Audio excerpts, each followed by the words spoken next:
was the Soviet Union founded with the assistance of sentient mushrooms? And then we traveled to Puerto Rico to meet a young boy who was out flying his kite one day. When a UFO showed up to steal his kite, he figured that would be the weirdest thing that would happen in his life. And then the monkeys showed up. Today on Dead Rabbit Radio.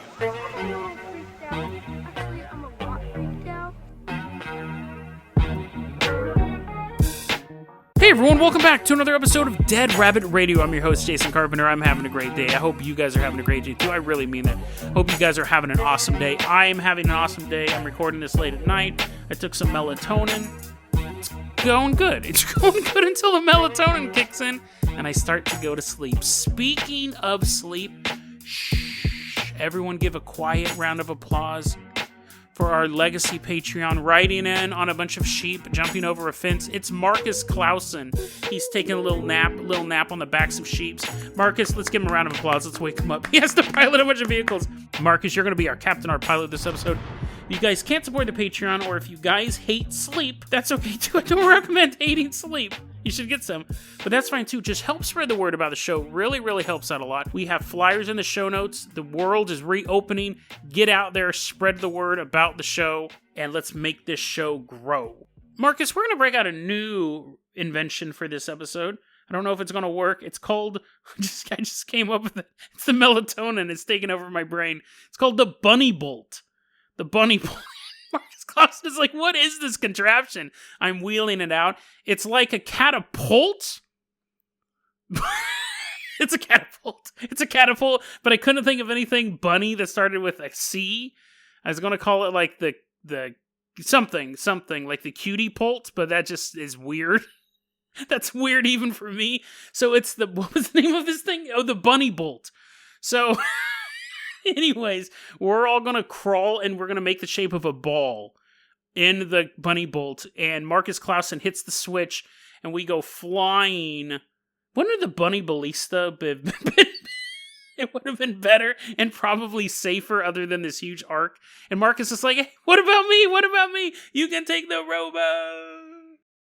We all are in the Soviet Union. We see Marcus Clausen ride in the Dead Rabbit rowboat over to us for our first story. All of the stories for today's episodes are recommendations from listeners, so really, really appreciate that. Our first story is a recommendation from AAA000. So thanks for sending this over. And I got most of my information from this story from an Atlas Obscura article written by Eric Grundhauser. So thank you very much for that as well. We're walking around in the Soviet Union. It's January 17th, 1991. And we walk into some dude's house, and it's Igor sitting there, and he's like, not from Frankenstein. He's just a guy named Igor. We're like, hey, what's up, bro? We go and we sit on his couch. Marcus Clausen comes walking in. We're like, hey, man, what took you so long? He's like, I had to row all the way. I didn't get vaulted across continents. And Igor is inviting us to watch this show called Pieto Colsolio, or The Fifth Wheel. It's basically, at the time, it was the Soviet Union's version of 60 Minutes. Now, this was a very pivotal time in Soviet Union history. It was basically the end. It's called Glasnost or Perestroika. It's like the reopening to the West. They're like, you guys won. Sure, we had more nukes and we had more landmass, but you guys had Levi's and the Scorpions. Not the insects, but the band. So you guys won. So they're kind of reopening to the West. So it's a big moment for journalism as well, because for the previous, 5 decades at that point? Yeah, more than that. For the previous 9 decades, you had control over the media. You only heard what the state wanted you to hear. So now they're starting to get this investigative journalism. They're like, dude, you got to watch the show. They ask questions. People are like, what's that? What's a question? The first time they saw the Riddler, they're like, why is he covered in all those hieroglyphics? They're like, that's a question mark. A what mark? Now they're able to actually ask questions over there and get answers. And this show was very, very well respected. It's called The Fifth Wheel, or Pieto Colsolio. And one of the journalists on the show, his name was Sergei Sokolov, and he is interviewing, for this particular episode that aired on January 17th, he's interviewing a historian. This historian's sitting down, and he goes, Okay, what I'm about to tell you is going to blow your minds. More than that question mark that's been popping up everywhere. It has confused people. This is really going to blow your minds. Let's go back in time to 1900s Russia, when the Russian Revolution was just beginning to ferment. Vladimir Lenin, father of the revolution, he took psychedelic mushrooms. That may surprise some of you, but Vladimir Lenin did like taking psychedelic mushrooms.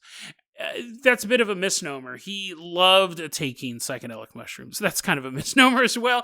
He ate nothing but psychedelic mushrooms. Sure, he'd probably eat like a piece of pizza every so often, but he consumed just mushrooms, psychedelic mushrooms all the time. The historian goes on and goes, okay, it's a bit of a bombshell. But I once visited Mexico. To study the revolution that took place there when the workers rose up to take that country back. And I noticed something. Their imagery matched ours. When I looked at the propaganda that was coming out of Mexico during their workers' revolution, it matched to a bizarre extent the propaganda. I mean, the truth stuff, because the Soviet Union was still around. It was totally true. It wasn't propaganda, or totally real posters of the October Revolution of 1917. The imagery was the same. Sure, you could say maybe the Soviet Union was communicating with Mexico and you had allegiances. Or, my hypothesis, not my hypothesis, this historian's hypothesis, but I've said weirder things, that the leaders were communicating not through telegram or through spies, but communicating through psychedelic mushrooms. The propaganda posters weren't designed by people. Well, they were designed by human hands. But the mushrooms told them what images and what messages to use. He then shows letters between Lenin and Stalin talking about mushrooms. How Lenin said when he ate mushrooms, they made him feel better. He showed photos of Lenin in his study. In these photos of Lenin in his study, there's an unidentified mushroom-shaped object in these photos. He presents a diagram. Lenin had this armored car that he famously gave a speech from. Because if you're going to listen to anyone, you're going to listen to a man in a tank, right? He's in this armored car and he's giving this speech. And this historian was able to show a diagram of that car, and it matched up to the root system of a psychedelic mushroom. This segment goes on for an hour in total. This historian is presenting all this evidence.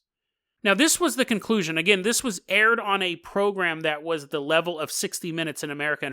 But while you're watching this program, this is the conclusion that's given by this historian. Quote, I have absolutely irrefutable proof that the October Revolution was carried out by people who had been consuming certain mushrooms for many years. And these mushrooms, in the process of being consumed by these people, had displaced their personalities. These people were turning into mushrooms. In other words, I simply want to say that Lenin was a mushroom. Unquote. The episode ends. The episode just ends. And you had the population of Soviet Union, they're all watching this show. It's a big show, finally asking big questions. And you had this massive divide. People immediately go, this has to be fake. This isn't real. Right? Lenin's not a mushroom, right? That's not real. But they saw it on television. They saw it on television in this investigative journalistic program. Now, apparently there was a survey done. Wikipedia mentioned this, but they cited something in Russian. I couldn't verify it. But apparently there was a survey done shortly after, and it turns out that 11 million Russians believed that to some extent the story was real. But people were saying, listen, it can't be real, but I'm confused because it's on television. It was this hour-long program during this news program, but Lenin's not a mushroom, right? And they said the evidence was presented so quickly, they just moved from one topic to another, showing these diagrams very quickly and then move on.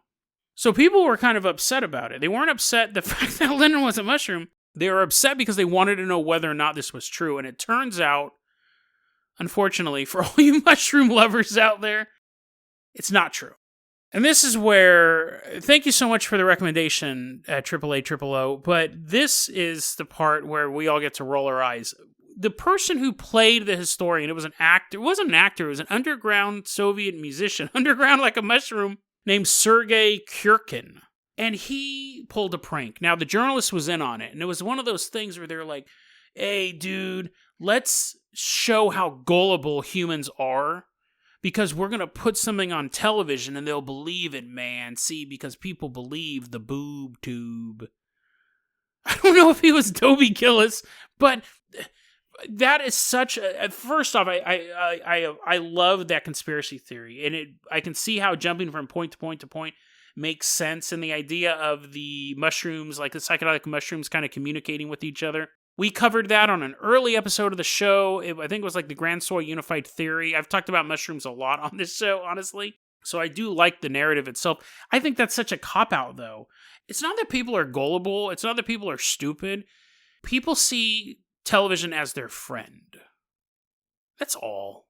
That's all it is. And it would be the same thing if if a friend of yours showed up and told you something. It was like, hey, I saw this thing online and they told you the story. And they're like, and yeah, it was really weird. They said these people disappeared in Thailand and then they found them again a couple years later in Spain and they hadn't aged a day. And you'd be like, what? And you're like, I know, it's super weird, but I read it on CNN. Like, it would make sense, right? And they tell you this story. I mean, they'd be a little more convincing than that. But they tell you this story, and then, like, a couple days later, they're like, gotcha. And you're like, what? And you're like, remember that story I told you that was, like, fanciful, that you doubted? You're like, yeah, I was making it up. I wanted to show how gullible and trusting you were. You'd be like, what? That's what it is. When we invite musicians into our headphones or televisions into our homes, we associate, even podcasts, we associate a friendship, a kinship with them. I don't think it's them. I don't think it's people being gullible because it's on TV. They can't put it on that. I think you could have done it with any form of medium. You could do a book. You could have a book written by an author that you trust. There's all these facts and figures. Ha ha, got you. There really was no hunt for the Red October. You're like, what? What? I didn't know. I'm sorry. Sorry, Tom Clancy. You fooled me, but it was still an entertaining story. I just think that's such a cop-out. You could have done that with anything. And it's funny because I've almost done that. I was coming up to episode 666, and I thought, oh, dude, what if I do a lost episode? What if I just don't record anything and then just ignore it, pretend like I did record an episode or something? And I go, that's dumb. Because you guys at a certain point, because I'm telling so much ridiculous stories, if I start breaking trust like that, then you go, what? He did the stupid 666 stunt. Or if I stopped recording for like a week and I show up and I'm like, oh man, I got teleported into a zone. Like, watch that happens now. I get teleported into a zone. No one's going, but you know what I mean? Like, at a certain point, you just trust people. So I like the story, but I think that's such a cop-out ending. I'm not saying that I expected him to actually be a mushroom. But anyways, it sounds like a downer ending, but no, I really, really like that story. But just the ending was kind of goofy. Marcus Clausen, let's give you the keys to the Carpenter copter. We are leaving behind the Soviet Union. We are headed out to Puerto Rico. There's a little island closer to the United States now. There's like jungles. I think there's jungles on it, right? Palm trees, maybe? I don't know. I could easily look this stuff up, but I don't. Carpenter copter's coming over the lush jungles of Puerto Rico. As we're flying over, we see Dragon Boy JGH. He's the one who recommended this story. He's waving to us. We're waving back to Dragon Boy. And he got it from Beyond Creepy, which is a really cool YouTube channel. I've been watching some of their stuff lately. They're really cool. If you have a chance, check them out. The year is 1934, and specifically we're going to the town of Mayaguez in Puerto Rico. And there's a young boy, and he's like, oh, you know what? I'm super bored today. You know what I'm going to do? I'm going to do something that's slightly less boring, but still kind of boring. I'm going to fly a kite. So he grabs his kite, and he runs out of his house, and Dad's reading the newspaper. He's like, man, I wish my son was more exciting. The kid's like, wee-hee, woo-woo. Juan Rivera Feliberti is running out of the house with his kite, and he's running through. He's like, I think it's a jungle. I don't know. It could be a deciduous forest for all I know.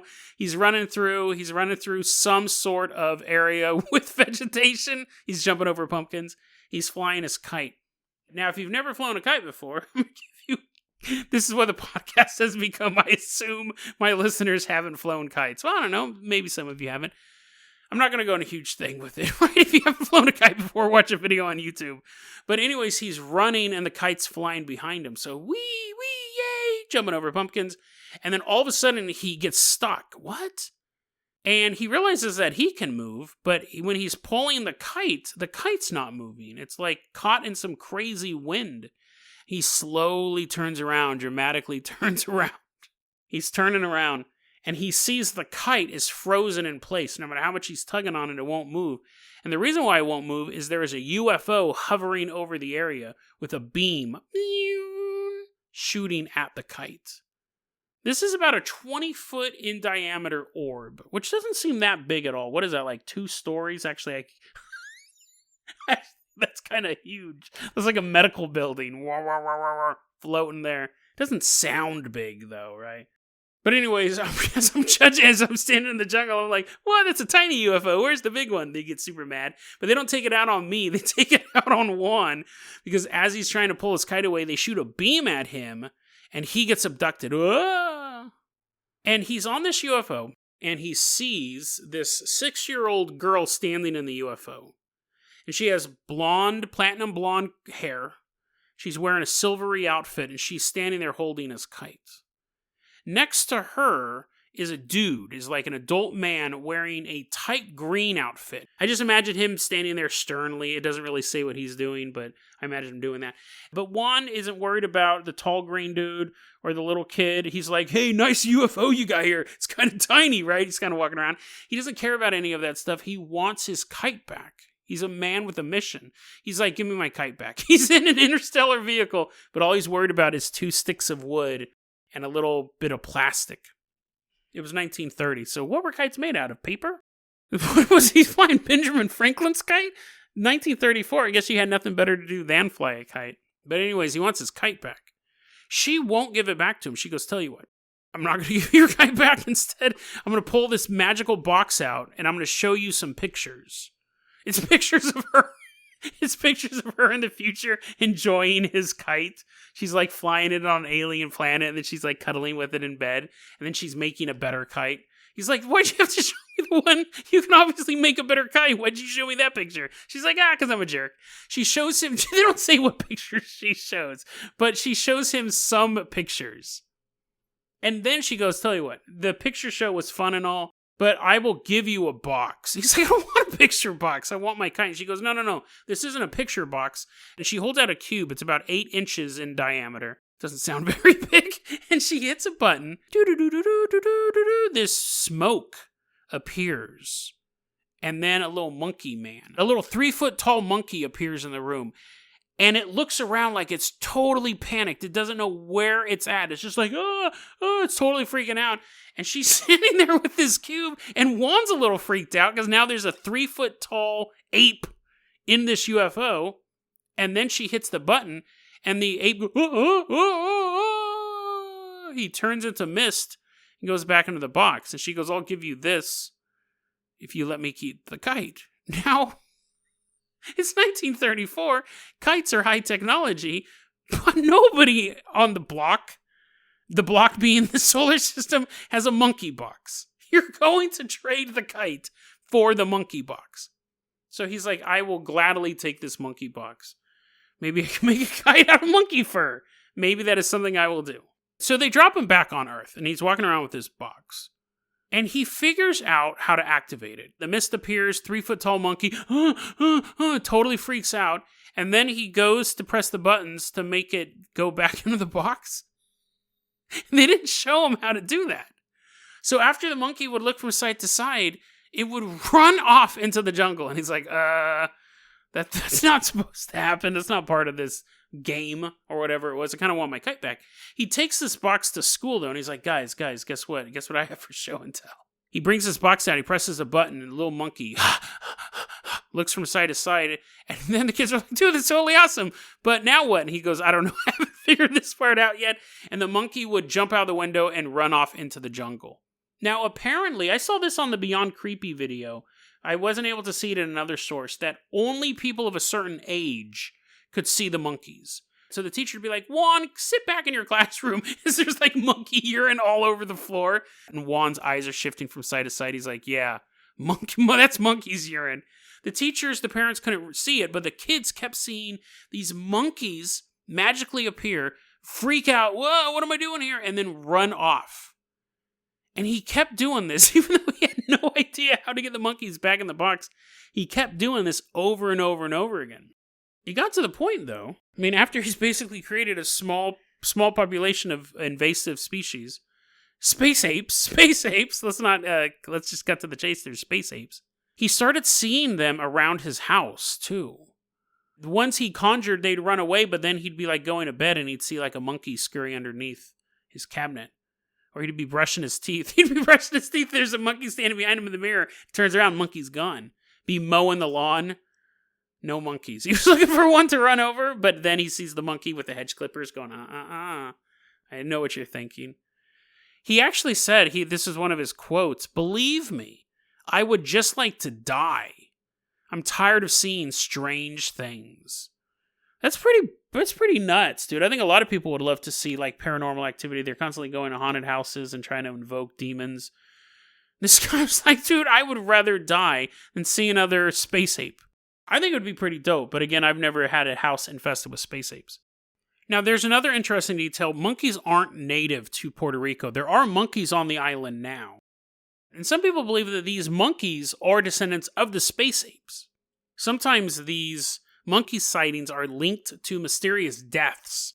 They're I don't know what happened. It looks like he was bit several times by a mouth belonging to a 3-foot tall creature. The coroner's very, very mysterious. He's actually 3 monkeys standing on each other's shoulders wearing a lab coat. I don't know what caused it. It's mysterious. So it's been linked to that. So you still have a bizarre paranormal angle with this, or they've actually become real. They're no longer these mist and smoke apes.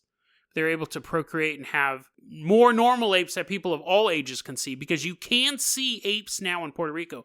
They didn't appear until the 1950s, but it doesn't seem like they came from a magical box. They actually came from a medical lab. They apparently escaped from a medical lab, so they're super angry, right? They're super angry with humans. Their descendants all go, yeah, I used to get stuck with needles and stuff like that.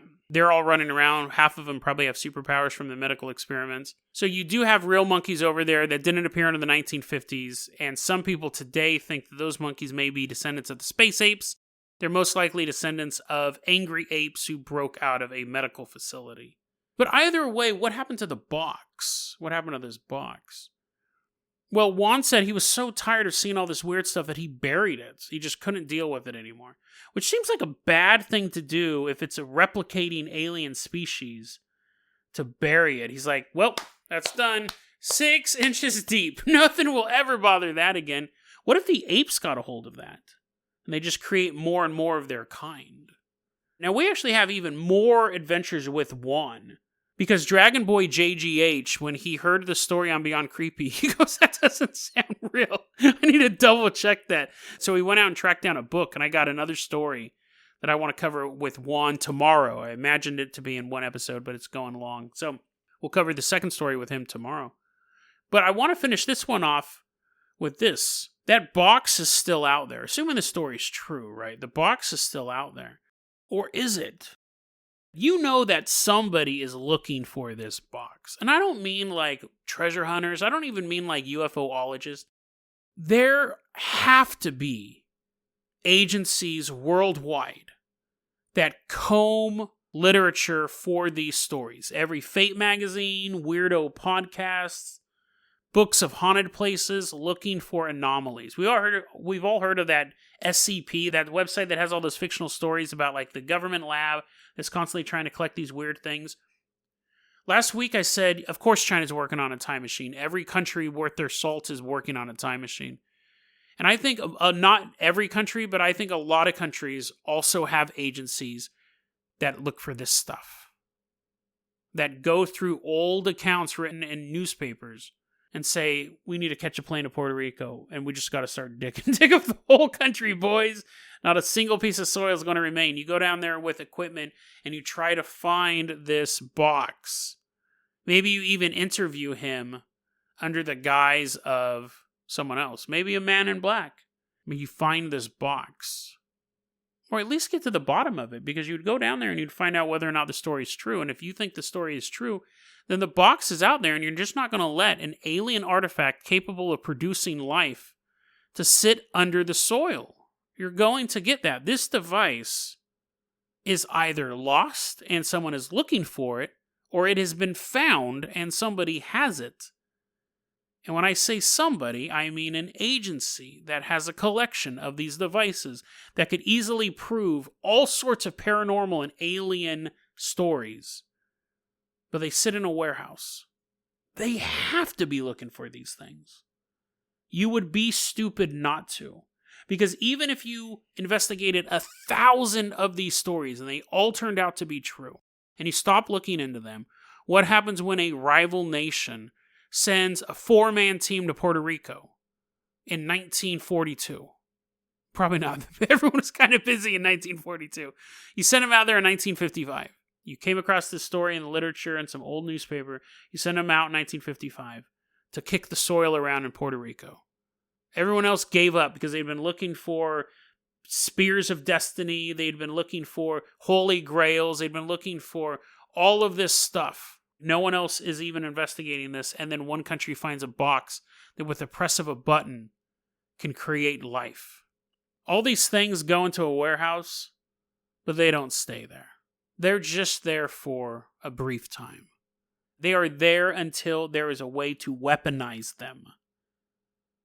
And then they will be unleashed on their enemies. The world of the paranormal, the world of aliens, all of this stuff we talk about, it's fun to talk about, but there could be real-world consequences if these artifacts fell into the wrong hands. It could be as simple as taking a member of ISIS and throwing him in a haunted house. That sounded so good in my head. And I started to laugh when I was getting ready to say it. But no, it sounds like a haunted house, like a spook house that's like in the middle of Illinois or something like that, where a guy dressed up like clown. Now, what if you found a house that was actually haunted by demons and the U.S. government had it, and you could take prisoners and you could throw them in it, and they're like, I'll never talk, I'll never speak. They're like, we'll see how you spend the night in the spook house. They're like, what? This is less likely to make me talk. This is less likely to make me talk. And they go in there and then they're like, are you ready to come out? And they're like, yes, I'll tell you anything to get out of this spooky house. I don't know. That was a bad example. My point is that if you could actually find gateways to parallel dimensions, truly haunted locations where demons infested the area, you would catalog those and you would contain them as much as you could. And when you found a military use for them, you would use them in that function. And if there was a box that with the press of a button could create apes, somewhere that box is sitting under a government's control. And somewhere in that same facility, there is a warehouse full of apes being trained to be the soldiers of the future. That sounded better. That sounded better in my head as well. But you guys get what I'm saying. Okay.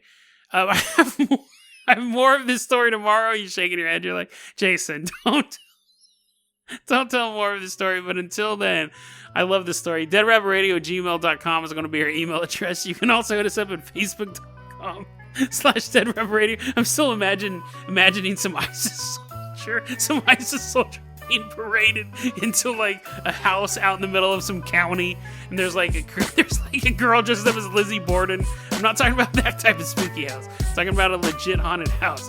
DeadRabbitRadio@gmail.com is going to be your email address. You can also hit us up at Facebook.com/DeadRabbitRadio. Twitter is @DeadRabbitRadio. Dead Rabbit Radio is the daily paranormal conspiracy and true crime podcast. You don't have to listen to it every day. I'm glad you listened to it today. Have a great one, guys. I'm going to go to bed with my melatonin in me.